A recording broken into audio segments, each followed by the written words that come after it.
말씀은 사무엘하 14장 25절에서 33절의 말씀입니다. 사무엘하 14장 25절에서 33절의 말씀입니다. 우리 화면 보시면서 함께 말씀 받죠.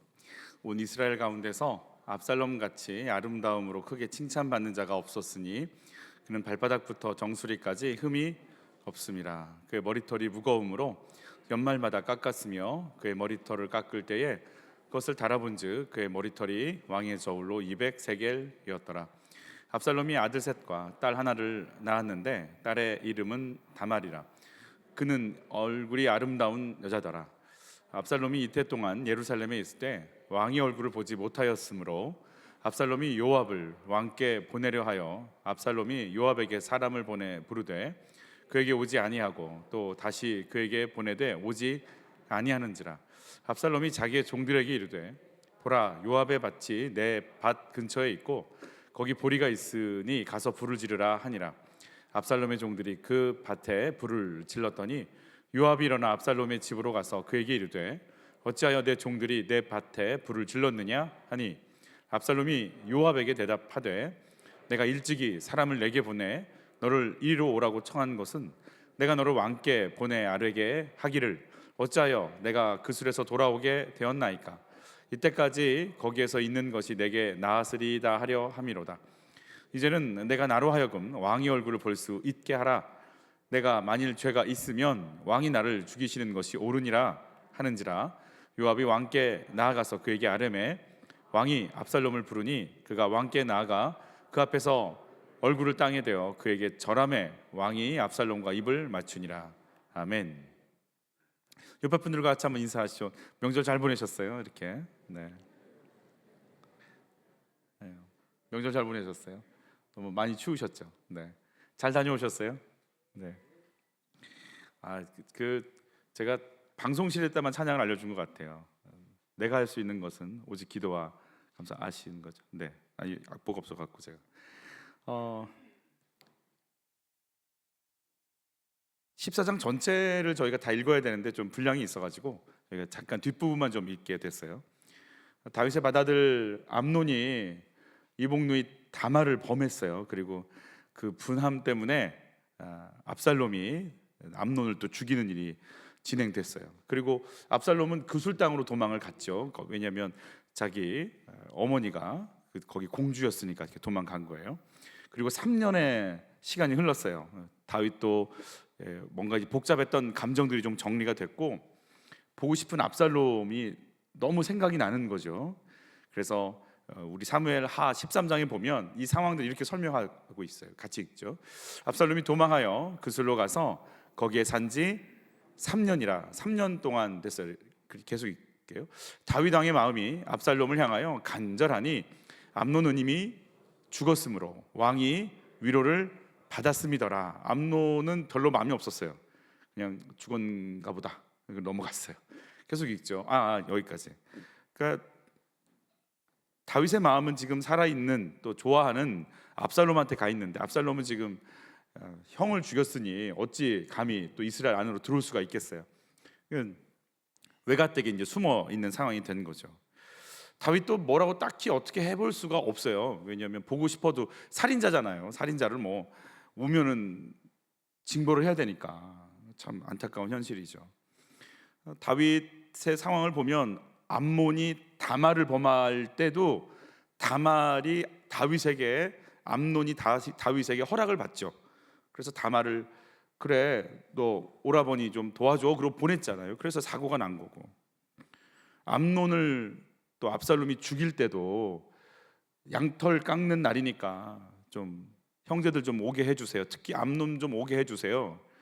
왜 그래? 형제들 다 가면 안 돼요? 그렇게 해주세요. 그래서 보냈더니 거기서 이제 또 암논이 죽게 됐고 사실 모든 허락을 다윗이 허락한 상황에서 이런 이상한 일도 벌어지고 살인 사건도 벌어지고 이런 거를 다윗이 좀 정리를 해주면 참 좋겠는데 잘 보세요. 가는 사건과 살인 사건이 일어났어요. 다윗이 이걸 정리를 못해요. 왜 그럴까요? 자기가 했기 때문에. 자기가 간음을 행했고 자기가 우리아를 죽였고 자기가 음란했고 자기가 살인했고, 그러니 자기 자녀들에게 음란의 이 강간의 사건과 살인의 사건이 일어났지만 어떻게 할 수가 없는 거예요. 나도 못하는데 뭐, 나부터 내가 어떻게 해야 되는데 나도 뭘 어떻게 못해. 이게 참 이 다윗의 이럴 수도 없고 저럴 수도 없는, 뻔히 온 세상이 다 아는 죄를 자기는 징벌 안 하고 그럼 자녀들이 하면 징벌하고, 그럼 무슨 기준이 그러냐, 이러면 할 말이 또 없는 거고, 징벌을 하자니 압살롬이 아깝고 안 하자니 법을 안 지키는 거고, 그럼 나는 뭐고. 그러니까 다윗의 입장에서는요, 해도 아프고 안 해도 아프고 이상한 상황이 되어버렸어요. 밧세바 사건 이후로 다윗은 그래서 정말 힘을 잃어가요. 그 작은 간음 사건 하나가요, 다윗의 그 화려한 엄청난 가는 곳마다 승리를 이룬 사건이 모든 힘을 빼버리는 사건이 되어버려요. 참 그거 하나 못 지키는, 그거 하나가 사람을 모든 것에 힘을 잃어버리게 만들었어요. 하나님 방법대로 가야 되는데 하나님 방법을 들이대자니 자기가 걸릴 것이고 어떻게 해야 될지 모르겠어요. 자, 이런 상황을 누가 정확히 파악을 하고 있냐면 요압이라고 하는 군대 장관이 파악을 하고 있죠. 요압이 이렇게 얘기를 합니다. 우리 1절과 2절, 오늘 본문 1절, 2절인데요 우리 한번 읽어볼게요. 수리아의 아들 요압이 왕의 마음이 어디를 압살롬에게로 향하는 줄 알고 드고아에 사람을 보내 거기서 지혜로운 여인 하나를 데려다가 그에게 이르되, 청하건대 너는 상주가 된 것처럼 상복을 입고 기름을 바르지 말고 죽은 사람을 위하여 오래 슬퍼하는 여인같이 하고, 즉 지혜로워서 하라는 대로 상황 파악 잘해서 표현 잘하는 한 여자를 데리고 왔어요. 연극 배우였을지 모르겠어요. 요압이 왕의 마음을 안대요. 압살롬을 데리고 오고 싶으나 데려올 수 없는 그 안타까운 마음을 안대요. 참 대단한 것 같아요. 윗사람의 마음을 읽을 줄 안다는 건 참 귀한 거예요. 여러분들도 주변에 그런 분들 계시지 않습니까? 일명 촉이 있다 이렇게 얘기할 수 있어요. 촉이 있어요. 여자들은 다 촉이 있어요. 센스가 있다고도 있고 눈치가 있다고도 하고, 어떤 분은 영감이 있다고도 얘기해요. 그런 느낌이 온대요. 또 그래요, 좋아요, 다 좋은데 그게 다윗의 마음인 건 알겠어요. 그리고 지금 다윗의 간절한 목마름인 것도 알고, 근데 중요한 건 다윗의 상태를 읽는 건 좋으나 요압은 뭘 못 읽냐면 사람 마음은 읽는데 이 상황을 보시는 하나님 마음은 못 읽어요. 아니, 사실은 별로 읽고 싶지 않아요.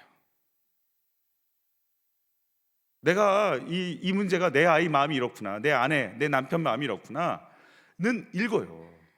그런데 그걸 보고 계시는 하나님 마음은 못 읽어요. 아니, 읽으려고를 안 해요. 상대방 마음 참 중요합니다. 상대방 마음 만지는 거 참 중요합니다. 그러나 그걸 우리가 인본주의라고 하죠.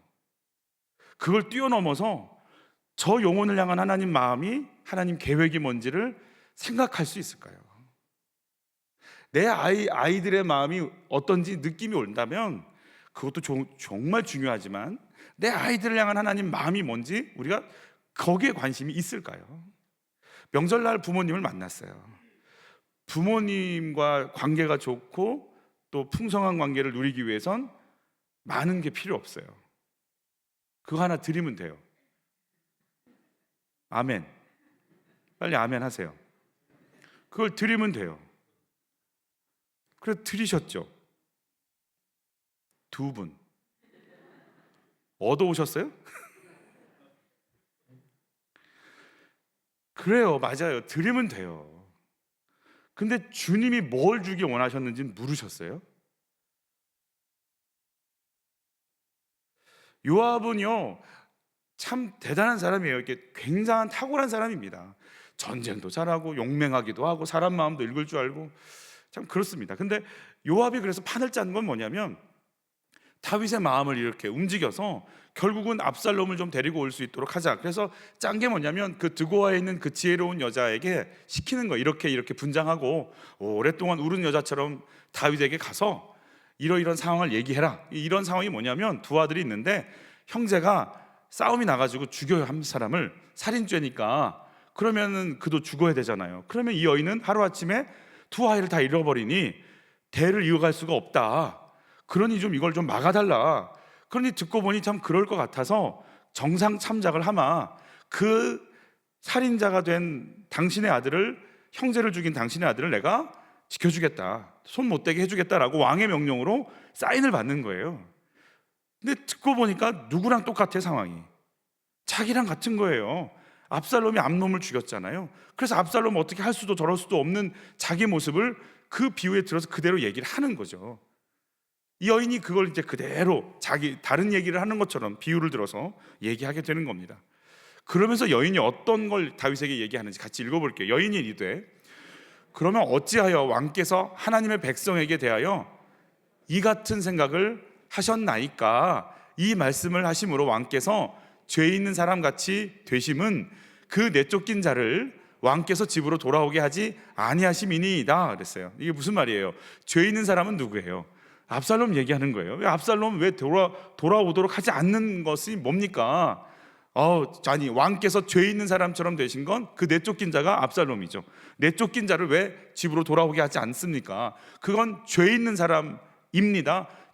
이건 죄입니다. 이렇게 얘기하는 거예요. 뭐가 죄예요? 죄는 자기 발로 나간 사람 기다리는 게 정상이지.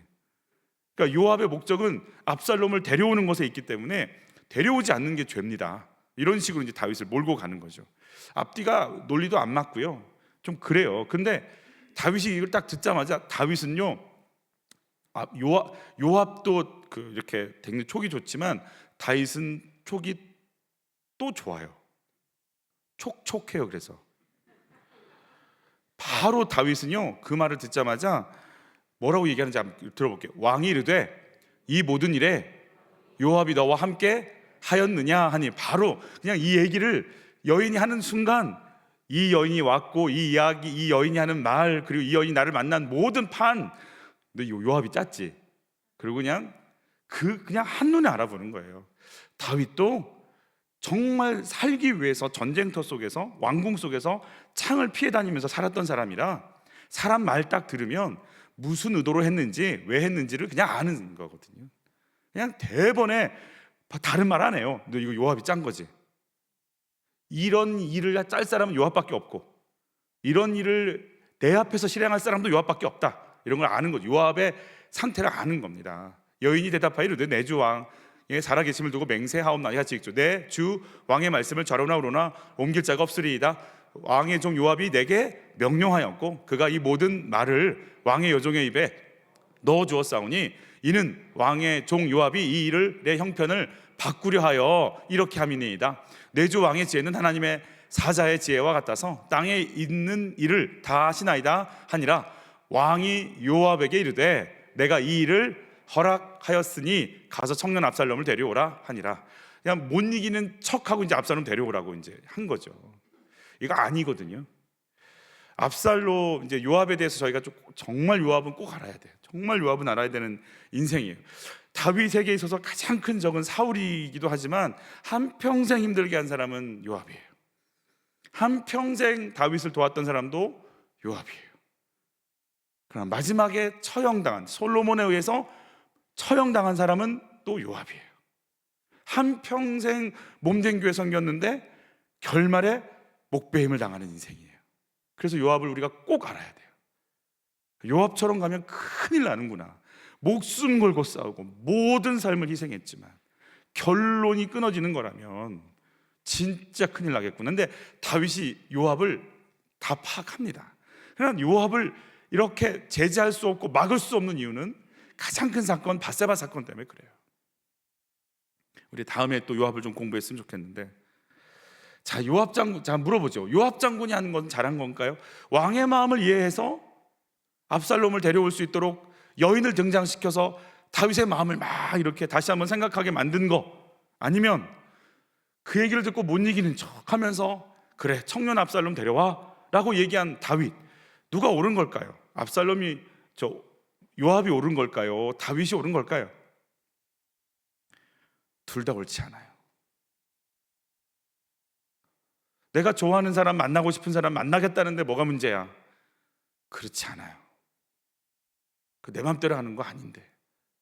이 일 때문에 다윗은 세상 부끄럽고 세상 아픈 압살롬의 반역으로 맨발로 울면서 쫓겨나는 일을 경험하게 돼요.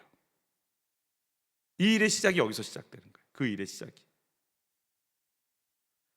20절 다시 한번 읽죠. 이는 왕의 종 요압이 이 일의 형편을 어떻게 한다고? 바꾸려 하여 이렇게 합니다. 왜 바꾸려고 했을까요? 딱 보니까 다윗의 마음이 압살롬에게 있는 걸 봤어요. 그러니까 다윗은 누구를, 자기 다음의 후계자를 누구 생각하고 있는 거예요? 압살롬 생각한다는 걸 딱 아는 거예요. 다음 우리 당의 대권 후보는 압살롬이에요. 정권 창출을 위해서 힘쓰겠다는 거예요, 지금 요압이. 그러니까 등용을 해줘야 되는데 그 물꼬를 내가 트겠다는 거예요. 그래서 압살롬이 정권을 잡으면 누가 등극하는데, 압살롬이 등극하는데 1등 공신한 사람이 누구예요? 자기인 거예요. 그래서 다윗에게 있어서의 오른팔 역할을 했지만 압살롬이 정권을 잡아도 또 오른팔 역할을 계속 유지할 수 있는 기결은 이쪽에다가도 내가 뭔가를 해줘야 그 다음 정권에서 나도 또 큰 소리 낼 수 있다는 게, 그냥 이게 머리가 돌아가는 친구예요. 딱 보면 아는 거예요. 어디다가 뭘 하는 거 좋을지 이렇게 온 거죠. 그래서 압살롬을 원하면 압살롬을 데려다 놓으면 되지 뭐, 까짓거. 그래서 압살롬이 결국 나를 좋아하고 고마워하게끔 만들기만 하면 되는 거예요, 요압은. 그런 지혜를 갖고 있는 거죠. 하나님의 때가 뭔지 생각하지 않아요. 그냥 흐름상 내가 이때쯤 이 사람하고 친하면 딱 좋겠다, 이 생각을 하면서 그래서 괴로워하는 아빠의 마음을 잘 이용하는 거죠. 어쩔 수 없이 내 말을 들을 수밖에 없도록. 여러분, 새벽에 주신 말씀 중에 너희가 법정 앞에 설 때, 공의 앞에 설 때 뭘 얘기할까 걱정하지 마라. 말씀하시는 것은 너희 안에 계신 성령께서 말씀하실 것이다 그랬어요. 여러분, 내가 계획을 짜고 말을 할 때요, 내게 오는 원천의 근원이 어디서 나오는 걸까요? 내가 이렇게 하면 나에게 이러이러한 게 좋은 게 오겠지라고 하는 굉장히 똑똑한 머리가 흘러가는 분들이 계세요. 근데 오늘 새벽에 우리에게 주셨던 말씀은 뭐였냐면, 너희 안에서 말씀하시는 이는 성령이시다 그랬어요. 저는 주의 성령께서 오늘 우리가 말하고 싶고 생각하는 그 모든 말과 계획들의 뿌리가 어디서인지를 밝히 보여주면서, 얘야 이건 아니지 않니? 라고 얘기해 주시고, 너 이거 왜 빨리 안 하고 있니? 라고 얘기해 주시기를, 성령의 조명을 받기를 여러분 예수님을 축복합니다. 우리에게 분별의 은혜, 지혜의 은혜가 임했으면 좋겠어요. 요압 장군은요, 그런 개념이 없어요. 그냥 똑똑하기만 한 거예요. 똑똑하기만 한 거예요. 똑똑해가지고 주의를 못해요. 똑똑함을 자랑하면 안 돼요. 그 똑똑함이 성령의 조명을 받지 않으면 자기 머리 쓰다가 요압처럼 끝나버리는 인생이 되는 거예요. 어려움의 결정적인 이 모든 상황들이 지금 자꾸 꼬여가는 모든 요인은요, 요압이나 여인이나 다윗이나 하나님의 뜻이 뭐지? 를 묻는 사람이 한 명도 없어요. 다윗이 촉이 싹 떨어져 버렸어요. 영적인 촉이. 밥세바 사건 이후로 회개까지는 했는데 그 다음 문제를 하나하나를 또 묻고, 그러니까 사울이 공격해 들어올 때는 어디로 갈까요? 어디 숨을까요? 뭐 할까요? 끊임없이 물어가면서 도망 다녔던 다윗이 가는 곳마다 승리하고 최고의 왕권을 누리고 수도를 예루살렘으로 옮기고 법궤가 오고 사람들의 칭찬을 받고 저 여자 데리고 와 한마디에 모든 게 움직일 만한 권력이 들어오니까 묻지를 못해요, 하나님께. 다윗의 마음을 어디 둬야 될까? 여러분, 원칙대로 가야 돼요. 압살롬 오면 뭐 해야 돼요? 혼내야 돼요. 네가 아무리 그렇지만 살인을 저질렀느냐? 아버지 당신은요, 나도 혼나야지. 그러고 가야 되는 거예요. 너도 혼나고 나도 혼나자. 말씀 앞에 너도 나도 같이 엎드리자. 그렇게 갔어야 돼요. 압살롬을 사랑하는 아버지의 마음이 있으니까 압살롬을 혼낼 수도 없고 징벌할 수도 없고 심판할 수도 없는 이런 상황이 된 거죠. 이렇게 쉽게 압살롬 받아주면 안 되는 거였어요. 이거 아니었어요. 압살롬이 하나님 앞에서 회개하고 변화될 때까지 사실은 기도하고 기다리고 있었어야 돼요. 인간의 때가 아니고 하나님의 때가 올 때까지. 냉정하게 대했어야 돼요. 누구한테? 사랑하는 아이들한테. 사랑하니까 좋게 대해주려고 그래 사줄게 이거 안 되는 거예요. 안 돼. 칭얼대도 안 돼. 끝까지 기다렸어요. 내 자식이니까 객관화가 잘 안 돼요. 하나님이 내 자녀를 만지실 때까지 나도 참고 인내할 수 있는 내가 됐어야 되는데 이게 쉽지 않아요. 요압이요, 보고 이걸 확 바꾸고 싶은 거예요. 이제 압살롬 데려오고 친하게 지내고 나는 거절해서 이제 딱 자리를 잡고.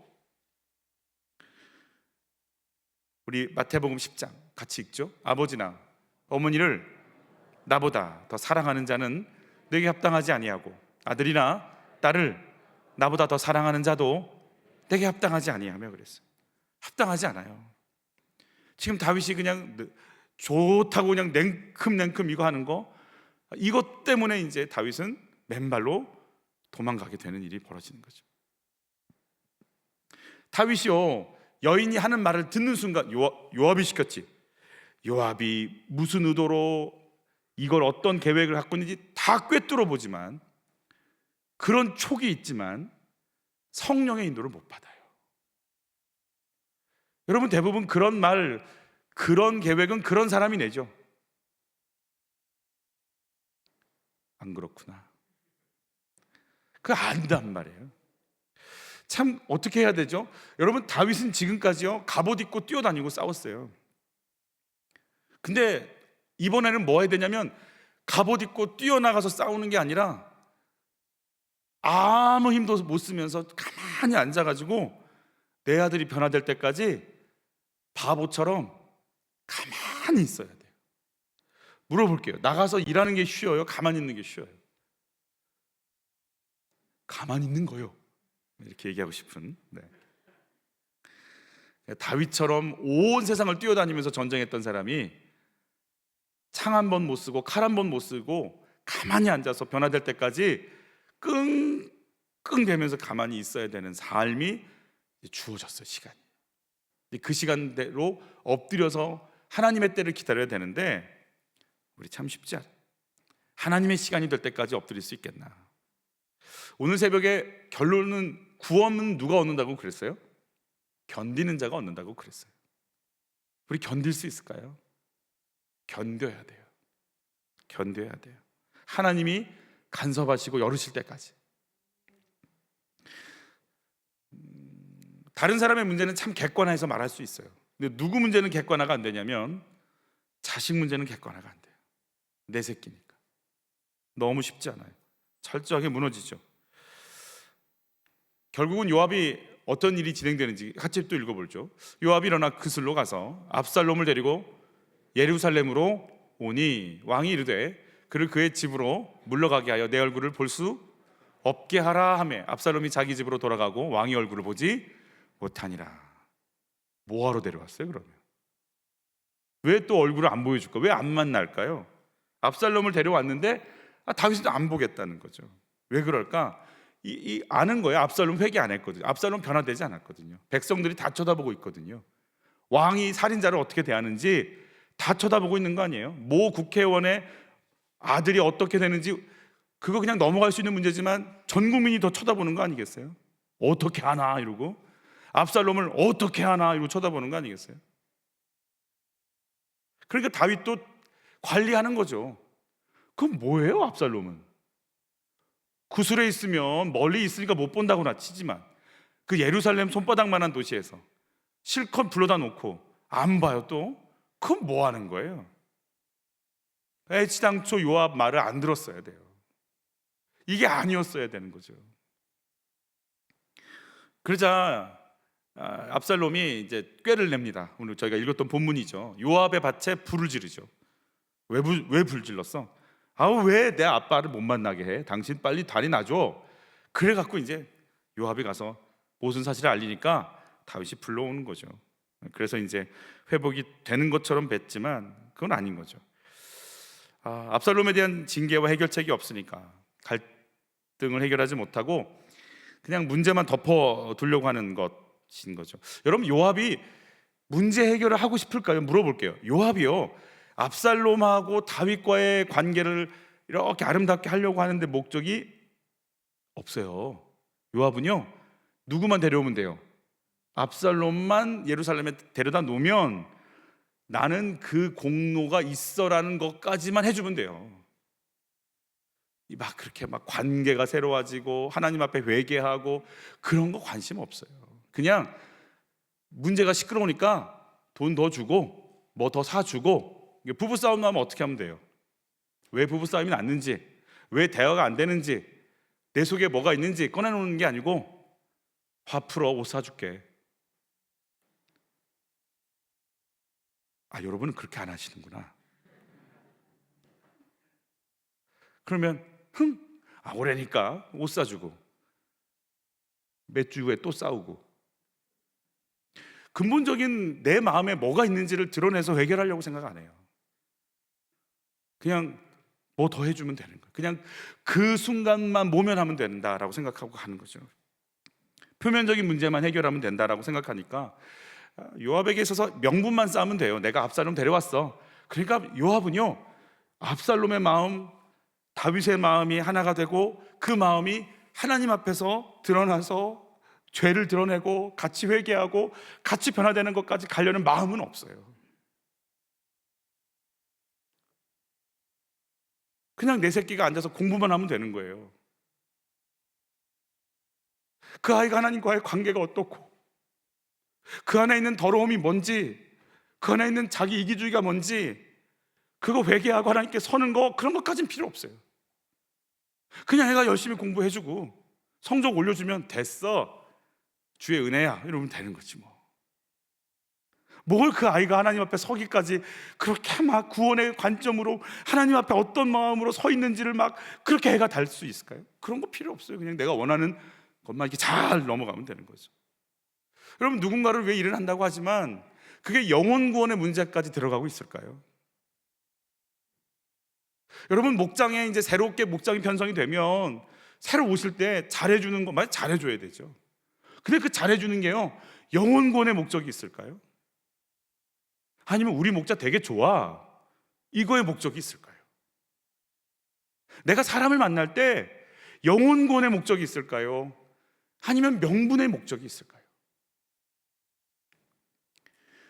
나의 명예와 명분 쌓는 것만 있지는 않을까요?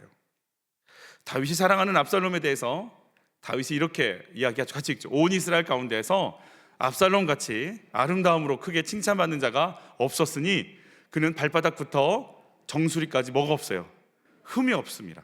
계속 있죠. 그의 머리털이 무거움으로 연말마다 깎았으며 그의 머리털을 깎을 때 그것을 달아본즉 그의 머리털이 왕의 저울로 200세겔이었더라. 제가 이 말씀 준비하면서 아침에 머리를 깎았어요. 그래서 달아보지는 않고요. 얼마나 남자가 멋있으면 발바닥에서 정수리까지 흠이 없다고 얘기를 할까요? 어느 정도쯤이면 될까요? 어떤 배우 정도면 돼요? 제가 아는 건 얘기하면 또 안 되겠다. 하여튼 백성들이 압살롬의 그 외모에 다 반해버렸어요. 멋져요, 멋져. 근데 그 멋진 외모를 가지고 사람들이 다 좋아하거든요. 이스라엘이 다 멋진 외모를 좋아해요. 여러분, 사울의 그 멋진 키 큰 외모 좋아해가지고 난리가 난 적이 별로 몇 년 전인데 다시 또 외모로 가는 거예요. 여러분, 외모에 속으시면 그래서 안 되는 거예요. 내가 바라보는 게 외모잖아요. 그럼 그 사람이 가지고 있는 살인죄라는 게 다 덮어져 버려요. 그 악랄함이 다 덮어져 버려요. 그걸 하나님 앞에 가져가야 되는데라고 말을 못해요. 외모에 다 속아가지고. 여러분, 압살롬은요, 자기를 막 그 외모, 화려한 말, 또 화려한 외모 때문에 백성들이 자기를 따라오니까 자기 죄를 고백하고 하나님께 엎드릴 생각을 안 해요. 그냥 이렇게 가도 된다, 이렇게 생각하는 거죠. 그래서 교만해지는 거예요. 그래서 어른들이 그런 말 하잖아요. 얼굴값 한다고. 옆에 한번 보세요, 얼마나 나가는지. 겸손한 얼굴인지 안 겸손한 얼굴인지 어떠신 것 같으세요? 나를 교만하게 하는 건 뭐예요? 내가 교만하니까 회개할 생각을 안 해요. 사람들이 좋아하니까 회개할 생각을 안 해요.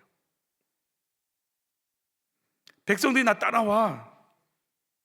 그리고 자기를 가지고 막 자기를 드러내는 거예요. 여러분의 장점이 여러분을 드러내지 않기를 축복하고, 우리의 장점이 예수 드러나기를 축복하는 거예요. 같이 한번 읽어볼까요? 압살롬이 아들 셋과 딸 하나를 낳았는데 딸의 이름은 누구예요? 다말이라. 그는 얼굴이 아름다운 여자. 자, 다말 어디서 들어본 이름 같지 않아요? 자기 암몬에게 당한 여동생 이름이 뭐예요? 다말이잖아요. 글쎄 왜 이름을 똑같이 지었을까요? 그러니까 한이 맺힌 것 같아. 그래서 짓지 않았나 싶어요. 압살롬의 배경을 한번 보죠. 압살롬의 어머니는 공주예요. 그의 외가는 왕입니다. 그리고 지금 자기는 다윗에게 엄청 사랑을 받고 있습니다. 그리고 외모는 흠이 없습니다. 그리고 딸이 있는데 이쁩니다. 여러분 어떠세요? 이 친구의 인스타에는 그냥 찍으면 다 그냥 좋아요. 막 팔로워가 장난 아니야. 교만한 조건을 다 갖고 있습니다. 배경도 좋지, 자기도 잘생겼지, 딸도 예쁘지, 사람들도 좋아하지. 근데 그 마음속에, 그러니까요, 내 여동생은 성폭행 당했어. 그리고 나는 지금 도망 나와서 아버지한테 버림받아서 못 만나고 있어. 막 억울해요. 그러니까 그런 좋은 조건을 가지고도요, 한평생 억울해 갖고 끙끙대는 압살롬을 이제 우리 보게 되는 거죠. 그리고 나서 이제 비참하게 죽어가거든요. 하나님 없는 인기, 하나님 없는 환호가 얼마나 허무한가를 보여주는 장면이 되는 거죠. 압살롬이 깨어져서 하나님께 나올 수 있도록 사실은 다윗이 침묵하면서 차갑게 그 자리를 지키고 있었어야 되는데 못해요. 28절 한번 볼게요. 압살롬이 이태 동안 예루살렘에 있을 때 왕의 얼굴을 보지 못하였으므로 그랬어요. 여러분 2년 동안 같은 도시에 있는데 왕의 얼굴을 못 봤어요. 2년 동안 암몬 죽일 계획을 짰어요. 3년간 구슬 땅에 있었어요. 2년 동안 예루살렘에 있으면서 아버지를 못 봤어요. 7년간 응어리져 있어요. 그럼 7년은 뭐예요? 회개할 기회거든요. 근데 뭐라고 하는지, 우리 압살롬 위에서 무슨 말이 나오는지 한번 볼게요. 압살롬이 요압에게 대답하되 내가 일찍이 사람을 내게 보내 너를 이리로 오라고 청한 것은 내가 너를 왕께 보내 아뢰게 하기를 어찌하여 내가 그 수에서 돌아오게 되었나이까. 이때까지 거기에 있는 것이 내게 나았으리이다 하려 함이로다. 이제는 내가 나로 하여금 왕의 얼굴을 볼 수 있게 하라. 내가 만일 뭐가 있으면, 죄가 뭐하면 있으면, 그럼 죄가 있다 없다? 없다는 거잖아요. 지금 난 죄 없다는 거잖아요. 그러니 7년 동안 나는 죄 없는데 끙끙댔고 외갓댁에 3년 있었고 2년 동안 못 만나줬고 7년간 난 억울한 거잖아요. 한을 품었어요. 그러니까 반역 사건이 터지는 거예요. 여러분 내 죄가 안 보이잖아요. 그러면 다 드러내 버리는 거예요. 나를 죽이시는 것이 옳으니라 하는지라. 내가 공의를 행한 거예요. 왜냐하면 암몬을 죽였으니까. 암몬은 악을 행했으니까. 악을 행한 자를 내가 처단하는 것은 내가 잘하는 거라는 거죠. 그러니까 7년간 내 숨겨져 있는 악에 대해서 성령의 조명을 압살롬이 받지를 못하고 있어요. 잘생겨서 그래요. 멋있어서 그래요. 인기 많아서 그래요. 내 죄가 안 보여요.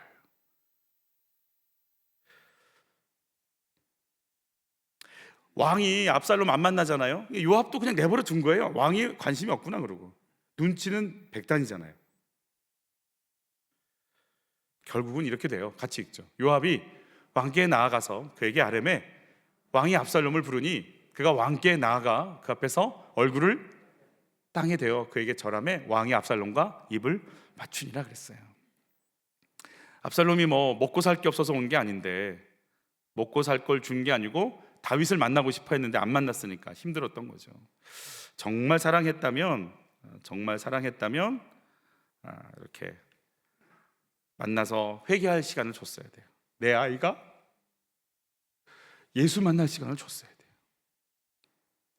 잘해주는 게 아니고 내 딸이 예수 만날 기회를 가졌어야 돼요. 다윗이 밧세바가 가늠하는 죄를 지었죠. 우리아를 죽이는 권세를 사용했죠. 압살롬이 하나님 만날 수 있도록 하질 못했어요. 그 대가를 이제 톡톡히 치르게 되는 거예요. 그냥 압살롬이 회개하지 않은 상태에서 다윗과 입맞춰 버려요. 화해해 버려요. 그러면 안 돼요. 끝난 게 아니에요. 응어리진 건 하나도 안 풀렸어요. 억울함만 꽉 채워져 있다가 나중엔 다윗을 아버지를 향해 칼을 들게 되는 거죠. 요압이 지금 하나님 계획대로 하나하나 풀지도 못했고, 요압도 욕심대로, 다윗은 분별력을 잃어버린 대로, 압살롬은 억울함으로. 여러분 어떤 것 같아요? 여러분은 어디에 속해 계신 것 같아요? 내 욕심을 채우기 위해서 억지로 화해시키는 요압의 모습이 있는지, 그냥 좋게 잘 지내, 그런다고 해결될 일이 아니거든요. 아니면 나는 의롭고 괜찮은데 이런 대우를 당하는 게 힘들다고 억울해하는 압살롬인지, 이러지도 못하고 저러지도 못하고 그냥 쩔쩔매고 있는 다윗인지. 여러분, 주의 성령께서 오늘 저희들에게 하나님 앞에 내가 죄인인 것을 보게 하시는 은혜가 있기를 축복해요. 네 죄가 뭔지 너를 좀 봐라. 네 모습을 좀 봐라. 내가 죄인인 걸 알면 내가 사랑이 없잖아요. 제가 이제 그런 생각이 드는 거죠. 여러분 손을 들라고 하면 안 들 것 같으니까 난 억울해라고 하시는 분은 눈을 한번 깜빡여 보세요. 네, 그렇죠. 당한 게 있으니까 억울한 거죠. 저도 억울했어요. 되게 억울해요. 근데 하나님이요, 내 상태를 드러나게 만드시는 것 같아요. 그 문제를 줬을 때 어떻게 대응하는지 좀 보겠다. 뭐가 드러나요? 분노가 나오지 않아요? 미움이 나오지 않아요? 그게 나예요. 예수님의 마음 나오지 않아요. 그런 너를 보여주려고 이 사람 붙이고 이 사건 붙였다고 하시는데 억울하기만 한 거예요. 내 죄 안 봐요. 그러니까 그냥 누군가를 죽여야 돼요. 내 죄가 보이면 그게 내가 이것밖에 안 되는 인생입니다. 이걸 내가 고백을 해야 되는데 그냥 억울하기만 한 거예요. 때가 아닌데 중재에 애쓰려고 하는 애씀이 혹시 있지는 않을까요? 이런 질문 좀 드리고 싶어요. 내가 압살롬처럼 자랑할 만한 게 뭐가 있을까요? 그것 때문에 내 죄 보기가 참 힘들어요. 내가 자랑할 게 없고 아무것도 없으면 하나님께 잘 엎드릴 텐데, 나는 자녀 때문에 어쩔 줄 몰라 하는 다윗의 자리에 있을까요? 아니면 나의 유익을 위해 충성을 가장하는 요압의 자리에 있을까요? 아니면 살인했지만 나는 의롭다고, 나는 억울하다고 말하고 있는 압살롬의 자리에 혹시 있지는 않을까요?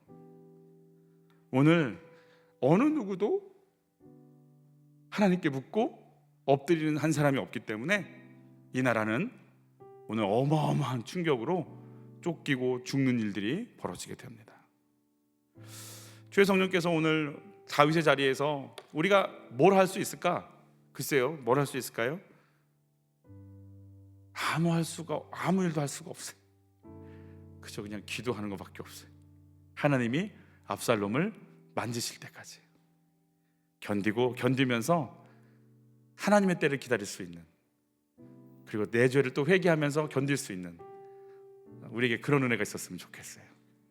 우리 찬양하면서 하나님께 우리 마음을 좀 토해 놓을까요?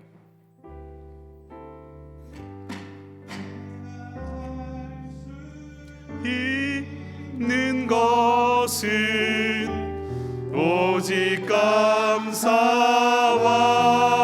기도, 두 손을 높이 들고 주께 찬양하네. 내가 할 수 있는 것은, 내가 할 수 있는 것은 오직 감사와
손을 높이 들고 주께 찬양. 내가 할 수 있는 것은 내가 할 수 있는 것은 오직 감사와 기도. 두 손을 높이 들고 주께 찬양. 내가 할 수 있는 것은 내가 할 수 있는 것은 오직 감사와 기도. 두 손을 높이 들고 주께 찬양하네.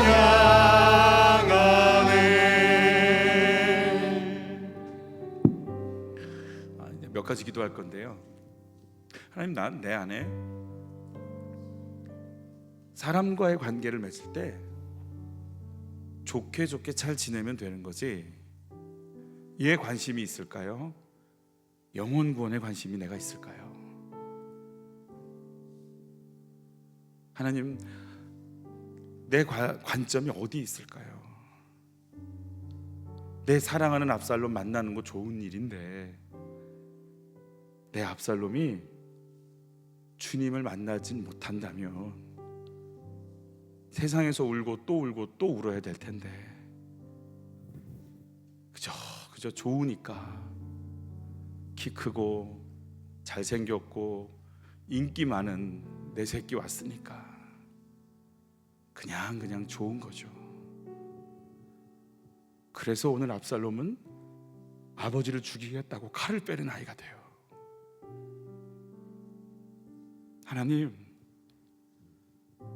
내가 사람과의 관계를 맺을 때 영혼 구원에 관심이 있을까요? 제일 중요한 건 놓쳤으면서 내가 지금 뭐 하는 걸까요? 두 번째, 하나님, 내가 다른 사람들은 그렇게 얘기를 잘하면서 왜 내 아이들에게는 객관화되지 않을까요? 내 아이들은 다 괜찮고로 넘어갈까요? 하나님, 내가 내 아이들을 객관화해서 볼 수 있도록 좀 도와주십시오. 내 아이이기 이전에 이 하나님의 아이인 것을 놓치지 않게 해주십시오. 내가 지금 달려들어가서 화해할 때인지, 냉정하게 침묵하며 엎드리고 참고 인내하면서 이 자리를 지켜야 될 때인지, 주여, 우리가 분별이 안 되고 깨달아지지 않사오니 내가 지금 뭐 할 때인지를 알게 하여 주옵소서. 좋게 잘 풀면 되는 게 아니라 내가 지금 엎드려야 될 때라면 냉정하게 자식 앞에서도 침묵하고 엎드릴 수 있도록 좀 도와주시옵소서. 말로 몇 마디 말로 풀어가야 될 문제가 아닌 걸 알게 하여 주시고, 내가 침묵하고 엎드릴 시간을 주셨다면 이 시간에 엎드릴 수 있고, 냉정하게 대할 때면 냉정하게 대할 수 있도록 주여, 우리에게 분별력과 결단과 지혜를 주옵소서. 세 가지예요. 영혼 구원에 관심이 있는 자 되게 하여 주옵소서. 객관화해서 볼 수 있는 자가 되게 하여 주옵소서. 하나님이 지금 뭘 원하시는지를 생각하며 내가 이 시간을 보내야 되는지를 깨닫는 은혜를 주옵소서. 우리 같이 한번 자기 자신을 돌아보면서 주여, 나에게 지혜를 달라고, 분별력을 달라고, 영혼 구원을 붙잡고 살아갈 수 있는 인생이 되게 해달라고 우리 주여 한번 외치고 기도로 나갑니다. 주여, 주의 성령이여, 영혼 구원의 눈을 좀 열어주시옵소서. 내가 보고 싶다고, 내가 원한다고, 내 사랑하는 아들이라고, 키 크고 예쁘고 멋있고 인기 많다고 모든 걸 덮어버리는, 덥석 물어버리는 다윗의 길을 가지 않고, 하나님 제발 내 속에 뭐가 있는지, 뭘 원하는지, 내 안에 어떤 마음이 있는지 객관화해서 볼 수 없는 나를 불쌍히 여겨주시옵소서. 영원 구원을 받아보지 못하는 나의 어두움과 지혜 없음을 용서하소서. 내가 뭘 잡아야 됩니까? 지금 내가 뭘 해야 됩니까?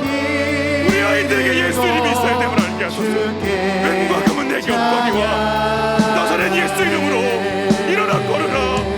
예수 이름이 들어갈 수 있도록, 사닥다리가 내려올 수 있도록, 하나님을 경외할 수 있도록, 무엇이 있어야 되는지를 알 수 있도록, 영원 구원에 관심을 잃어버린 그 영적 총을 잃어버린 다윗이 되지 않도록 하나님, 심판할 것 심판하게 하소서. 아니라고 얘기할 것 아니라고 말하게 하소서. 그건 양보할 수 없다고 말하게 하여 주시옵소서.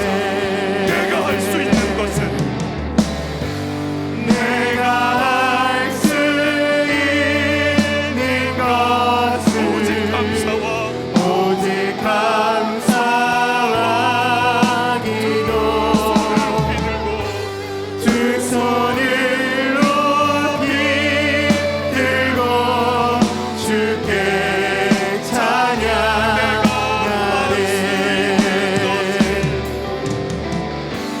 내가 할 수 있는 것은 오직 감사와 기도.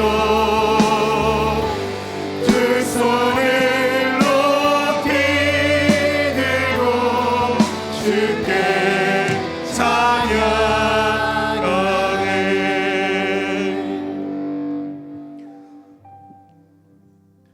지금 마지막을 이렇게 기도하면서 우리 나갈 텐데요. 하나님, 나는 객관화되어 있지도 않고, 나는 하나님의 뜻이 무엇인지 분별도 안 되고, 내가 지금 말아야 될 때인지 침묵해야 될 때인지도 모르는 인생이오니 성령님, 나 좀 가르쳐 주십시오. 나는 뭘 해야 될지 모르는 인생입니다. 내가 지금 아이한테 뭘 줘야 되며, 무슨 말을 해야 되며, 뭘 절제시키며 어떻게 해야 될지를 나는 알지 못하는 인생입니다. 나는 지혜가 없고 무능하고 연약합니다. 하나님, 사람들이 나를 이렇다 저렇다 칭찬하는 그 말에 하나님을 찾는 걸 바꾸지 말게 하여 주옵소서. 어떤 상황이든 내가 하나님의 인도를 받지 않으면 압살롬을 키워내는 인생이 될 수밖에 없음을 알게 하시고, 제발 하나님 깨어있게 하여 주옵소서. 나는 지혜가 없으니 지혜를 주옵소서. 분별력이 없으니 분별력을 주옵소서. 나에게 말씀을 허락하여 주시고 해석할 수 있는, 이 사건 하나하나를 해석할 수 있는 은혜와 은사와 능력을 주시옵소서. 지혜를 주옵소서. 해석할 능력을 주옵소서. 우리 주여 한번 외치고 각자의 기도 제목으로 나가시겠습니다. 주여